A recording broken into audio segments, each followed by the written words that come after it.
মুখের উপর জবাব দিতে শিখুন। নিজের মধ্যে এমন একটা তেজ ধরে রাখুন যেটা হবে আপনার আত্মরক্ষার সহায়। বুঝিয়ে দিন আপনি সহজ কিন্তু সস্তা নয়। তার জন্য লোকে হয়তো আপনাকে অহংকারী বলবে, খারাপ কথা বলবে, বলুক, বলতে দিন। লোকের কথায় কান দিবেন না। নিজের মধ্যে আত্মসম্মানটুকু রাখুন। এটাই আপনার ব্যক্তিত্ব। গোলাপের এত গৌরব, তারপরেও দেখবেন গোলাপের কাঁটা আছে, তাই বলে কি তার গৌরবের এতটুকু কমেছে? গোলাপের সৌন্দর্যের এতটুকু ঘাটতি হয়েছে? আপনি যত নরম, লোকে আপনাকে তত দুর্বল ভাববে। তারা ভাববে আপনার উপর যা খুশি করা যায়।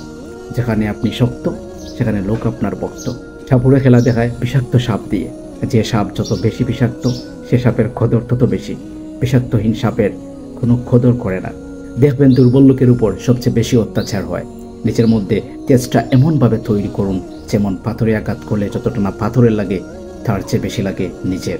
ঠিক তেমনি, তবে তেজের পাশাপাশি নিজের সততাটা ধরে রাখবেন।